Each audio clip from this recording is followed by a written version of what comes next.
আজকে একটা খবর, এই খবরটার মাঝে যা ঠিক বুঝতেছি না, কিন্তু বারবার মনে হচ্ছে আমরা কি খাল কেটে কুমির নিয়ে আসলাম। কেন বলছি কথাটা দেখেন, এই যে খবরটা, এই যে দেখছেন, মানে ঠিক আছে আমাদের আলেম ওলামারা দাড়ি রাখবে, টুপি রাখবে, কিন্তু এর একটা মুখভঙ্গিটাই একটা ভয়ঙ্কর, যেগুলি আমরা সেই নিষিদ্ধ ঘোষিত তালেবান, আল কায়দা, জঙ্গি যাদের একটা এক ধরনের চেহারা থাকে, ঠিক সেই ধরনের একটা আকৃতি বা মুখাকৃতি। তো দেখেন, এটা তো হাসিনার আমল না। হাসিনার আমলে এটা হলে বুঝতাম যে আলেম ওলামাদের, এখন কি বলবেন। কিন্তু বলা হচ্ছে সম্প্রতি বিভিন্ন ঘটনায় আলোচিত মাওলানা আতাউর রহমান বিক্রমপুরীকে গ্রেপ্তার করে 3 মাসের আটকাদেশ দিয়ে কারাগারে পাঠানো হয়েছে। বিস্তারিত এখানে বর্ণনা নেই। গাজীপুর মেট্রোপলিটন পুলিশের অনুরোধের ভিত্তিতে আতাউর রহমান বিক্রমপুরীকে নরসিংদী থেকে গ্রেপ্তার করা হয়।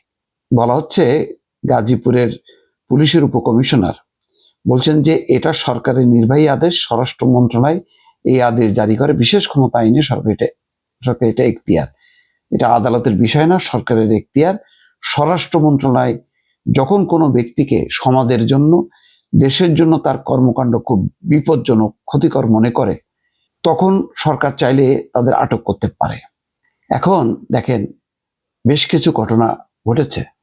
এখানে বলা হচ্ছে ফেসবুকে অতি উগ্র কথাবার্তা প্রচারের জন্য 2024 সালের নভেম্বরের প্রথম আলোর সামনে বিক্ষোভ এবং সেখান থেকে আটক করে থানায় নিয়ে যাওয়া কয়েকজনকে থানা থেকে জোর করে ছাড়িয়ে আনায় নেতৃত্ব দেয়। দেখছেন, 2021 সালে আনসারুল্লাহ বাংলা টিমের সদস্য হিসেবে গ্রেপ্তার হয়েছিলেন বলেও ওই প্রতিবেদনে উল্লেখ করা হয়। এবং গত 18 ডিসেম্বর প্রথম আলো এবং ডেইলি স্টারে হামলা অগ্নিসংযোগের ঘটনাতেও সামাজিক যোগাযোগ মাধ্যমে বিক্রমপুরীর নাম আসছিল। তার ভেরিফাইড ফেসবুক পেজে এই হামলার সমর্থনে কিছু পোস্ট দেখা যায়। দর্শক, তাহলে কি বুঝতেছেন? প্রথমে একটা শব্দ উচ্চারণ করলাম না, খাল কেটে কি আমরা কুমির নিয়ে আসলাম কিনা। অর্থাৎ আমরা শেখ হাসিনার স্বৈরশাসন থেকে মুক্ত হতে চাইছিলাম। এদেশের মানুষ সংগ্রাম আন্দোলন করছে, 15 বছর নির্যাতনের সম্মুখীন হয়েছে বিভিন্ন চিন্তাধারার মানুষ।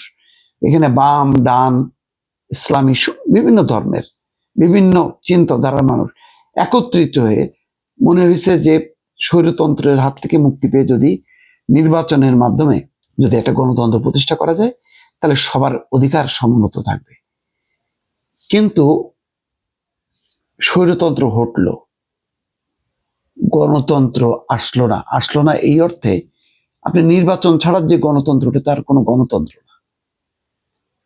একটা দেশে সুষ্ঠু নির্বাচন যখন হয়, সুষ্ঠু নির্বাচনের মধ্য দিয়ে যখন কি সংসদ গঠিত হয় এবং সরকার পরিচালিত হয়, তখন সেটাকে গণতন্ত্র বলা হয়। আর নির্বাচন ছাড়া আপনি গণতন্ত্র, এটা কোনো গণতন্ত্রই না। এটা একটা ইন্টারিম ব্যবস্থাটা, নির্বাচনকালীন ব্যবস্থাটা ধরে নিতে হবে। আপনি করলেন না, না করাতে কি হয়েছে? এই যে এখন বলতে হচ্ছে আমরা খাল কেটে কুমির নিয়ে আসছি।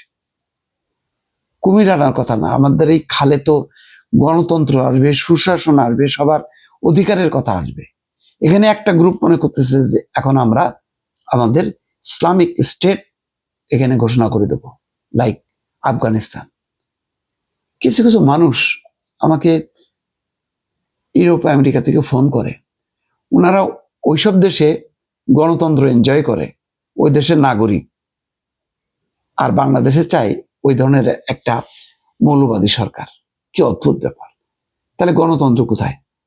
তাহলে আমরা কি ইসলামী আন্দোলন করলাম ইসলামিক স্টেট প্রতিষ্ঠার জন্য, নাকি গণতান্ত্রিক স্টেট প্রতিষ্ঠার জন্য?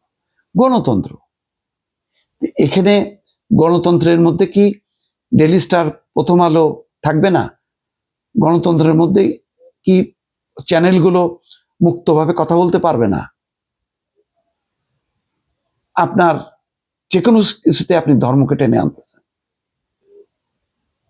এবং এইসব লোকগুলির তৎপরতা ভয়ঙ্করভাবে বাড়ছে। কেন? এরা কোথায় ছিল আগে? যারা ফ্রন্ট লাইনে ছিল তারা কেন দূরে সরে গেল? লড়াই করছিল তো আমরা ফিল্ডে দেখি বিএনপিকে। সেই বিএনপি গত 1 বছরে নেই কেন? কোথায় হারায় গেল? জামাত ইসলাম আগে কৌশলে ছিল, তারা মাঝে মধ্যে বেরোতো আবার গর্তে চলে যেত। দেখা গেল এই শক্তিটা সামনে চলে আসলো আর বিএনপি চলে গেল পেছনে। কারণটা কি? এবং জামাত ইসলামের সাথে সাথে তাকে টেক্কা দিয়ে দেখা গেল আরো উগ্র লোকজন নামলো এবং অন্তত 100টা মাজার দরগা শরীফ অ্যাটাক্ট হয়েছে।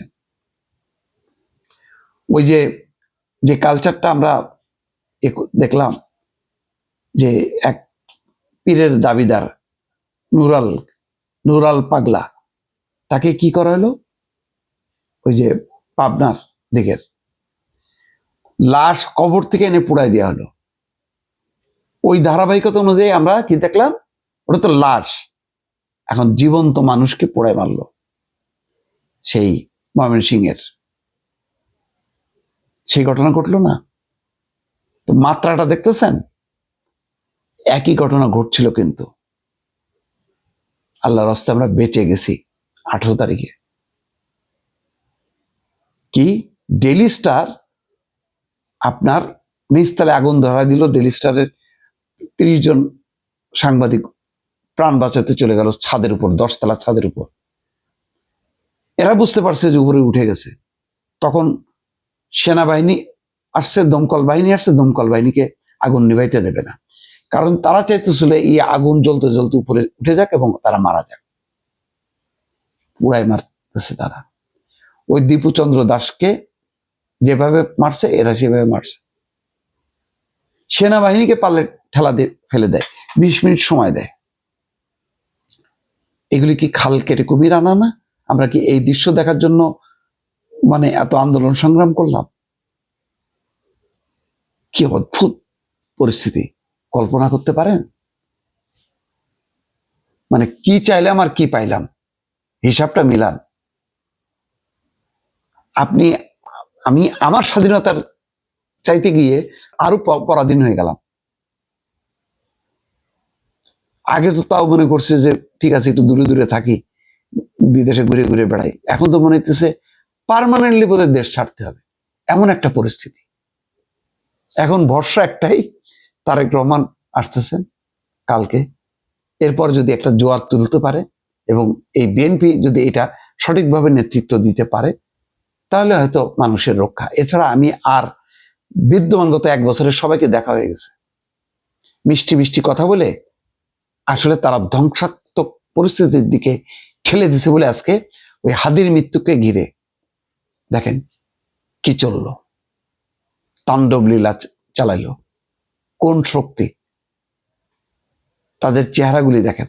লুটপাট করতেছে তারা না, প্রথম যারা আক্রমণ করলো এবং তর্ক বিতর্ক করতেছে যেগুলি, ওদের গেট আপ মেকআপ দেখেন, চিনবেন এরা কারা, কোথার থেকে আসছে, এদের সূত্র কি, এদের কোথার থেকে এরা যাত্রা শুরু করছে। বিষয়টা খুব পরিষ্কার। আর এখন কোনো লুকায়িত শক্তি নেই, ওপেন হয়ে গেছে। ভালো হয়েছে, এদের প্রকাশ্যে আসা দরকার ছিল। ভালো থাকবেন, আল্লাহ হাফেজ।